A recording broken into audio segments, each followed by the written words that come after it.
Hello, friends. I am Chevee. Welcome to my shed. How are you today? How's life in your world? How's things where you are? I hope it's all fantastic. Everything here is pretty good. I am off today because I had a whole bunch of doctors. Well, I had a dentist appointment and doctor appointment for Roland, and it's like 2 o'clock, and I just got home from all of that. So I just took the day to take care of all of those things. And we had a doctor appointment today to schedule surgery. And I know that some of you remember years back, 2017 or 2018, Roland, I think it was 2018, I don't remember, but she tore her knee up. By that I mean she ripped ligaments in her knee. Not ACL and all that stuff, that like in the front of her knee. And her kneecap was like over on the side of her leg and all that sort of stuff, and she had to have emergency surgery to repair all of that. And at that time, the doctor that we had was working out of the hospital here in my hometown, the hospital I was born in, and he told us that once she was finished growing, because she was only like, I don't know, 13 or 14 or something at that time, once she finished growing, we would have to have another surgery. We would have to have another corrective surgery, but he couldn't do that until her growth plates were fully formed and he could see the geometry of her leg. Well, in that time, he retired, and then that hospital closed, like completely closed. And so we've been trying to find a doctor to, finish this whatever this is up. So for the past 4 years, we've been going to see various orthopedic doctors, and all of them have said, no, there's no second surgery. Like, she just needs physical therapy. She's weak. And we've spent thousands of dollars on physical therapy that has done literally nothing. When she walks, you can watch her kneecap, like, do this, just walking. And, we've literally tried, and nothing has worked. And I've spent thousands of dollars over the last 4 years on doctors who just, no, no, no. And so finally we found somebody who said, listen, I don't know about this because I don't do those kind of surgeries. Let me refer you to one of our sports medicine people, and we'll see what he has to say. So we go see the sports medicine guy, and he's like, oh yeah, we need to do these two things. We'll tighten up the ligament, we'll shift the kneecap over, blah, blah, blah. And so that's been the last like 8 months. And so finally we're ready to schedule the appointment to have the surgery performed in April. So it'll be next month. She'll have her second surgery on her knee, which should hopefully position her kneecap and keep it in place so she can stop having all the pain problems and the kneecap shifting problems and all that sort of stuff. And it's just kind of one of those nightmares of the American medical system, because not only is there, insurance that's tied to employment, which just makes no sense at all. There's also no, like, every insurance negotiates different rates. And so there's no, like, schedule of payment for something like this. I'm looking at my medical plan, and I have, a few $1,000s out of pocket per person. So this is going to cost me at least $2,000, probably significantly more than that, because my plan does not cover physical therapy. I'll have to pay for physical therapy. I think it maybe covers 50% after deductibles have been met. So I'll have to pay for, $100 a visit or whatever, because I think it's almost $200 a visit for physical therapy for 4 months while she fixes his knee.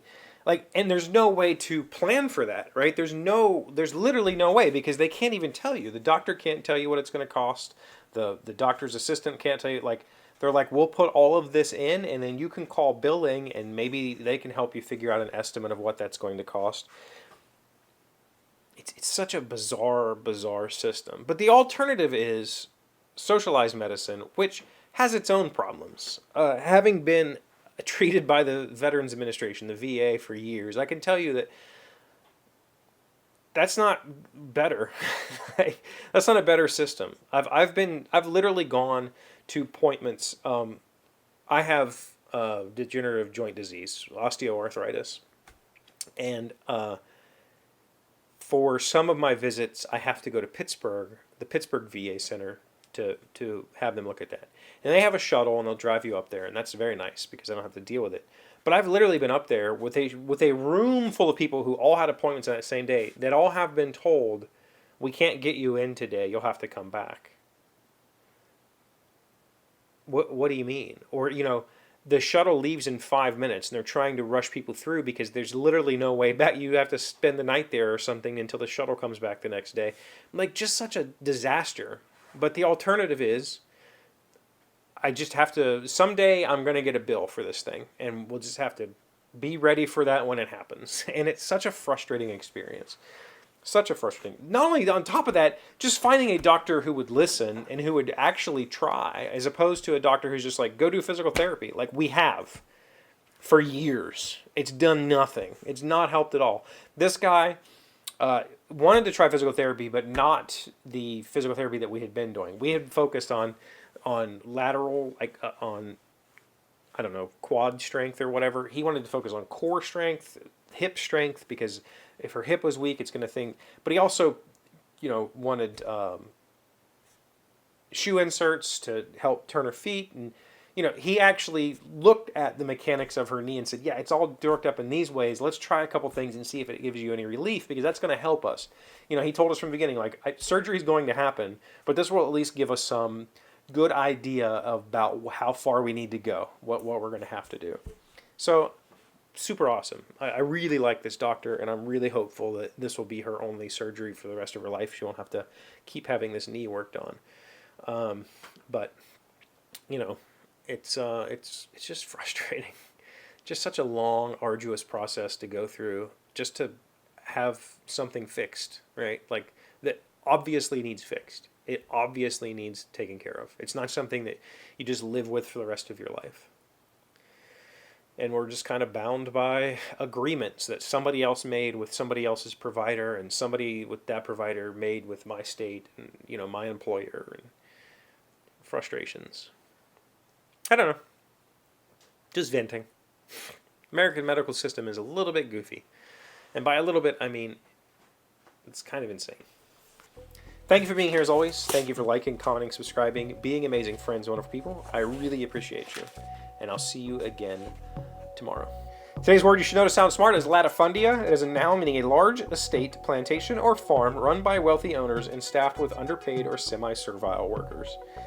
Billings argued that his family sugarcane plantation in the Caribbean is not a latifundia because the factory pays its workers what is considered a living wage for the country. Latifundia. L-A-T-I-F-U-N-D-I-A. That's really interesting, like, combination of words. I'm assuming lat from, like, latitude. Latifundia?